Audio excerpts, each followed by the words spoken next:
What is up, my friends? You are very welcome along to Sunday night's late night news roundup, where there is some huge developing news around the future of Alexander Isak. I'm going to take you through it, tell you what's possible, what might be possible, and of course we're going to have a discussion around the likes of KONATE and a couple of other Liverpool transfer stories. As I go through the video, please do feel free to let me know your thoughts in the comment section. Drop a like on the video if you enjoy it, and thank you to everyone that's joined us for tonight's late night agenda.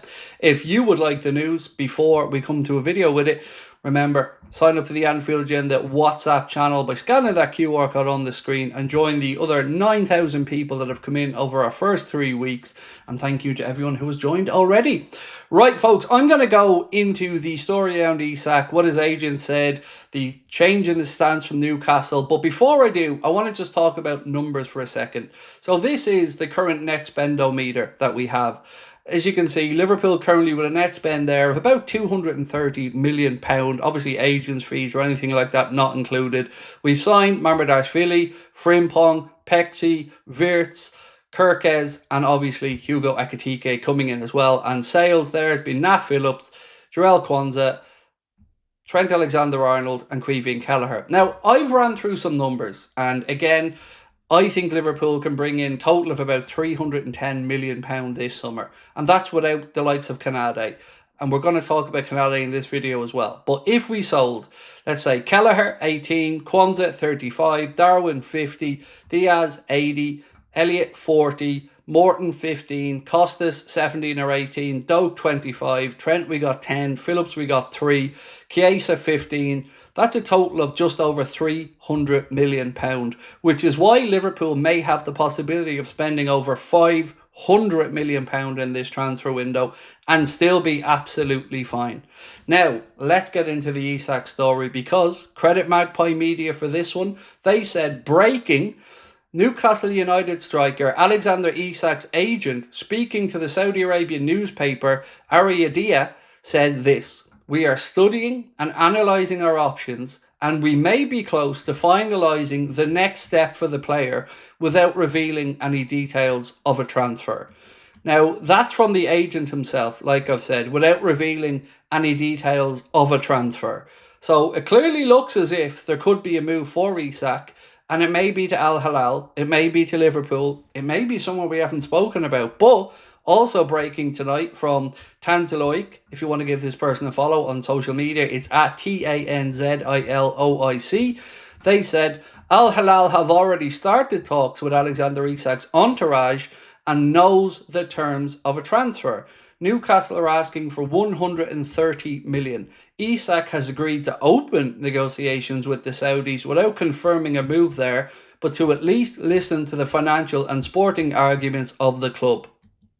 I struggle to see a world where Esak can fulfill his sporting ambitions over in the Saudi Pro League. We know financially they could do it. And of course, maybe Newcastle just don't want to sell to what they would consider a rival. That is their prerogative.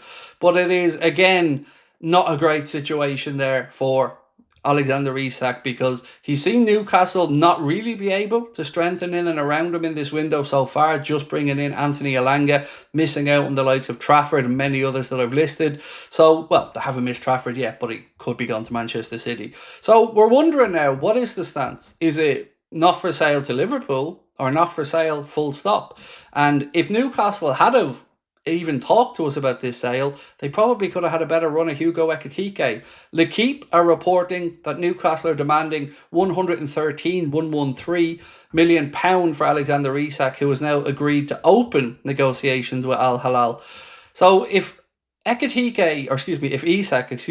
knows that Newcastle are at least open to selling him, I can see a world now where his agent starts to push to try and make it happen to Liverpool, because that's where the player's initial thoughts were that he'd like to move. But again, Al Hilal can put a fantastic proposal on the table, but can they meet the sporting ambitions of Esak? Well, that comes down to what motivates the man, and I'm not here to really tell you the answer to that because I don't know it. On Fabrizio Romano and Federico Chiesa, we know that Federico Chiesa has been left out of Liverpool's squad that have now travelled over to Hong Kong and Japan for the pre-season friendlies. Chiesa's name was omitted from that list.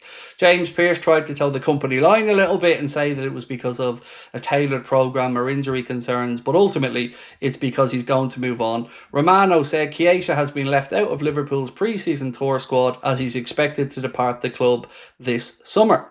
Moving on to Rodrigo now, and of course if Esak isn't possible, we know Rodrigo could very well be possible. Would Real Madrid want to strengthen a rival? Again, I don't know the answer to that, but you could use Ibrahima KONATE if he refuses to sign a new extension with Liverpool as a potential make-way or a way of opening the conversation there. Team Talk have confirmed that Liverpool's interest in Rodrigo is genuine, and there could very well be a world, my friends, where next season we line up with Ekitike through the centre, Salah on the right, Wirtz in behind, and Rodrigo or Cody Gakpo on the left.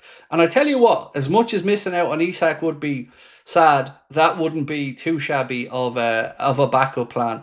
And also, if we are going to sell Chiesa, well, we asked tonight in the channel, after Ekitike, if we sold Chiesa, Darwin and Diaz, how many more forwards minimum do you think Liverpool need? And the answer was 2.